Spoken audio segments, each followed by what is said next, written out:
بسم الله الرحمن الرحيم بالقرآن العظيم وجعلنا واجعلنا من المتمسكين بولاية علي بن أبي طالب عظم الله أجورنا وأجوركم بمصابنا بالحسين عليه السلام وجعلنا وإياكم إن شاء الله من الطالبين بثأره مع وليه الإمام المہدی من آل محمد علیہم السلام اللہم صلی علی محمد وآل محمد. اما بعد شکر پروردگار عالم ادا کرتے ہوئے کہ اس نے قوت گویائی سلب ہونے سے پہلے ایک موقع مجھے اور دیا کہ ذکر امام علیہ السلام کر سکوں. پروردگار زندگی بھر خدمت سرکار سید الشہداء مجھے بھی نصیب کرے اور آپ کو بھی نصیب کرے، اور وہ دن کبھی نصیب نہ ہو، دن تو ہو مگر خدمت سرکار سید الشہداء نصیب نہ ہو. پروردگار کی بارگاہ میں تشکر کے کلمات کے ساتھ صرف ایک جملہ آپ کی خدمت مقدس میں صاحبان علم و ادب واجب الاحترام صاحبان ایمان آپ کی بارگاہ میں ادا کر دوں. عجیب روایت، اس کے اعتبار سے جب کبھی کوئی انسان سرکار سید الشہداء کا نام سنے یا پڑھے اور اگر اس سے اپنے اندر کوئی تبدیلی محسوس نہ ہو، نام حسین سنے یا پڑھے اور اگر اس سے اپنے اندر کوئی تبدیلی محسوس نہ ہو تو اسے اپنے ایمان کی فکر کرنی چاہیے. امام فرماتے ہیں انا قتیل العبرت، میں کشت عبرت. جب بھی کوئی مومن میرا نام لیتا ہے تو اس کی آنکھوں سے آنسو جاری ہو جاتا. تو آنسو جاری ہوں کہ نہ ہو مگر دل میں ایک انقلاب تو پیدا ہو. اگر انقلاب بھی پیدا نہیں ہو رہا، یعنی اگر سارے نام اور نام حسین برابر ہو گئے، اس کا مطلب کہ مجھے اور آپ کو اپنے ایمان کی فکر کرنی چاہیے کہ جیسے اور سب نام لیے گئے. مثال آپ کی خدمت مقدس میں عرض کروں، جب کبھی سوتے جاگتے ہوئے جب بھی کبھی مجھے اور آپ کو ایک مخصوص لقب امام حجت کا سنائی دیتا ہے، لفظ قائم علیہ الصلوۃ والسلام، ایک منقلب ہوتے کہ نہیں ہوتے؟ بے دہانی میں صحیح، بیٹھے ہوئے صحیح، لیٹے ہوئے صحیح، ذرا سا سر کی طرف ہاتھ بڑھ جاتا ہے. یہ انقلاب ہے نا. امام آئے تو نہیں ہے، امام کو دیکھا تو نہیں ہے، فضائل پڑھے تو نہیں گئے. صرف لقب میں اگر اتنا انقلاب ہو تو ذات امام زمان میں کتنا انقلاب ہو. تو جیسے امام زمان علیہ السلام کا لقب، باقی سارے القاب اب سماعت کرتے رہیے، بات اور ہے. جب لقب قائم علیہ السلام سنتے ہم میں اور آپ میں قیام کی آرزو پیدا ہو جاتی. اگر کوئی نام حسین سنے اور اس میں کوئی تبدیلی پیدا نہ ہو، اس انسان کو اپنے ایمان کی فکر کرنی چاہیے. بس ایک جملہ آپ کی خدمت میں ابتدائی مجلس میں تمہید کے طور پہ پڑھ رہا ہوں. حضرت آدم علیہ الصلوۃ والسلام جب آپ نے پیشانی عرش پر پنجتن کے ناموں کا مشاہدہ فرمایا تو سارے ناموں میں سے ایک نام ایسا تھا کہ جس کو جب آپ نے پڑھا تو رقت قلب محسوس ہوئی، اور اتنا واضح فرق محسوس ہوا کہ یہ فرق آپ نے بالآخر جبرائیل امین سے پوچھ لیا. بھائی نام تو الگ الگ ہے، میم ہا میم دال، ختمی مرتبت کا نام لے لیجیے، مولا کائنات کا نام لے لیجیے، شہزاد یہ کونین اور امام مجتبی علیہ الصلوۃ والسلام.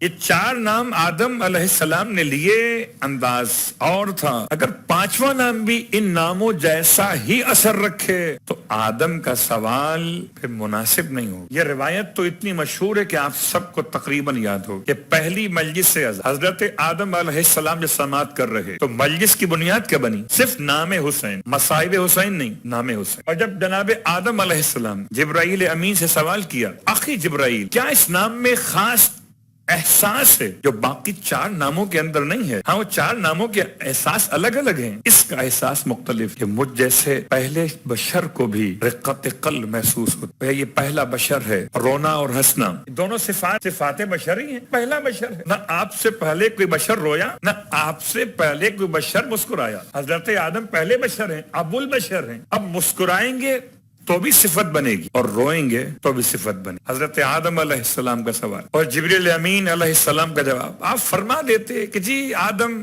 یہ تو آپ کے دل کی بات ہے، ایسے ہی آپ کو محسوس ہوا ہے. سب نام برابر پنجتن ہیں. نام مصطفیٰ لیجئے، نام مرتضیٰ لیجئے، نام سیدہ لیجئے، نام مجتبیٰ لیجئے، سب برابر. تو کبھی کبھی آپ سماعت فرماتے ہیں کہ انا اولنا محمد، اللہ کے حبیب کا فرمان، وَأَنَا أَوْسَطُنَا محمد وانا آخرنا محمد وانا کلنا محمد، ہم سب کے سب برابر ہیں، سب کے سب برابر ہیں، مگر نام میں ایک فرق ہے۔ اللہ اکبر۔ جناب جبریل امین نے حضرت آدم کے سوال پر پورا واقع کربلا پڑھا، میں اس لیے آپ کو یہاں تک لے کر آیا۔ السلام علی الحسین وعلی علی ابن الحسین۔ کل بہت اچھا سوال کسی مومن نے مجھ سے کس بات پڑھی، محمد وعلی محمد۔ اس سے پہلے ہم وضاحت کر چکے تھے، مگر پھر یہ سوال شاید اس مومن نے اس دن سماعت نہ کیا ہو، سوال کیا گیا، اور چونکہ عنوان بھی ہمارا یہی والا، شہزادے علی اکبر کی شخصیت کو بیان کرنے کے لیے میں اس ممبر سے آپ تمام صاحبان ایمان کو وسیلہ بنا علم کی خیرات مانگ رہا کہ شہزادے علی اکبر کے فضائل و مناقب بیان کر سکتے۔ یقیناً جتنا بڑا مقام ہے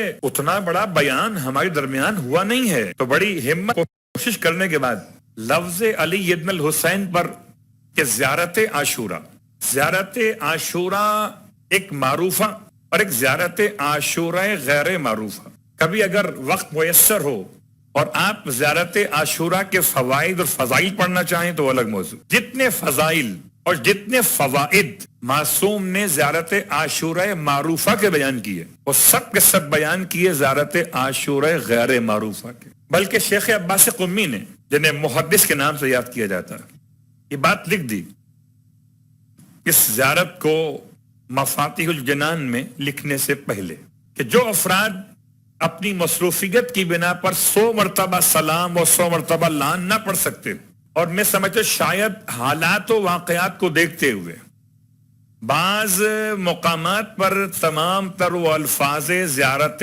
عاشورہ معروفہ جس میں کسی کا ذہن کہیں منتشر ہو جاتا ہو، پڑھنا مشکل ہو جاتا ہے، بہت غور کیجئے گا۔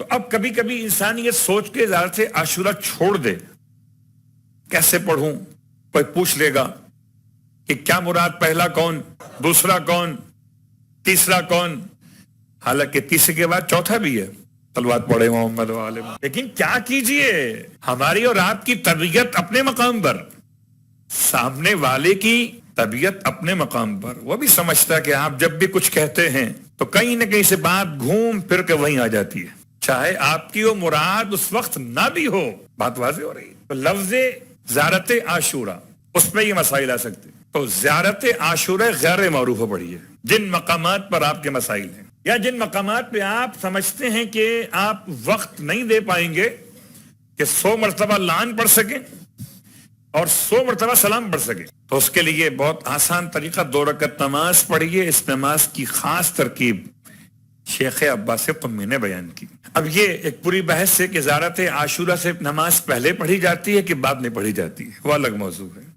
بعض علماء کہتے ہیں کہ اگر انسان کربلا معلیٰ میں ہو اور امام علیہ السلام کی ذریعہ مقدس کے سامنے کھڑے ہو کے پڑھے تو سلام پہلے پڑھے، نماز بعد میں پڑھے، اور اگر کہیں دور دراز کے مقام سے امام کو سلام کرتا ہو تو نماز پہلے پڑھے، سلام بعد میں پڑھے۔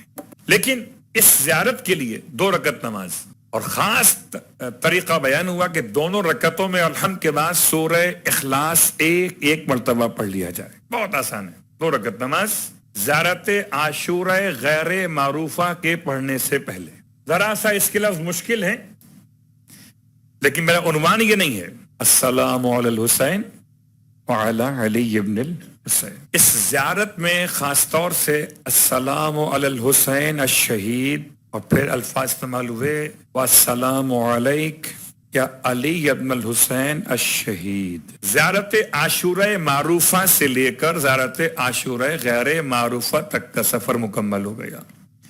میں نے کس بنیاد پر یہ جملہ استعمال کیا تھا کہ اس پر مراد جو ہے شہزادے علی اکبر ہیں، چوتھے امام علیہ السلام نہیں، صلوات پڑھ رہے محمد وعلى۔ چوتھے امام علیہ السلام کربلا میں شہید نہیں ہوئے۔ اگر زیارت عاشورہ میں السلام علی ابن الحسین الشہید استعمال ہوا ہو تو اس کا مطلب اس سے مراد شہزادے علی اکبر۔ اب ایک مرتبہ اور پھر آپ کی خدمت میں لفظ اکبر پر ایک اور روایت پیش کر دوں۔ میں نے آج سے 2 دن پہلے آپ کی خدمت میں بیان کیا تھا، اللہ ولعنۃ اللہ علی القوم الظالمین وسيعلم الذين ظلموا أي منقلب ينقلبون۔ پروردگار واسطہ شہزادے علی اکبر کا میرے مالک، تمام مانگنے والوں کی مرادیں پوری فرما، پیر اللہ واسطہ محمد و آل محمد کا، شہزادہ علی اکبر کا واسطہ، پروردگار امام حسین علیہ السلام کی غربت کا واسطہ، پروردگار چہرے اکبر کی عظمت کا واسطہ، شبیہ پیغمبر کے مقام و مرتبے کا واسطہ، پروردگار وہ دن نصیب فرما جب اکبر حاضر فرما، اکبر کا واسطہ، پروردگار ہمارے جوانوں کو تقوی کی توفیق عطا فرما، اکبر کا واسطہ، پروردگار ہمارے جوانوں کو صبح کی نماز کی عمدہ ترین توفیق عطا فرما، اکبر کا واسطہ، پروردگار واسطہ شہزادے علی اکبر کا، تمام تر مشکلات و پریشانیاں جوانوں کی دور فرما، میرے پروردگار کوئی غم نہ دے سوائے غم آل رسول کے، مرنے سے پہلے کربلا معلی کی زیارات نصیب فرما، مرنے کے بعد کربلا والوں کی شفاعت نصیب فرما، جنت میں کربلا والوں کے قدموں میں غلاموں کو جگہ نصیب فرما، امام زمانہ علیہ السلام کے ظہور میں تعجیل فرما، اور ہم سب کو امام علیہ السلام کے ادنا ترین خدمت گزاروں میں محشور فرما۔ ربنا تقبل منا انك انت السميع العليم بجاه محمد وآله المعصومين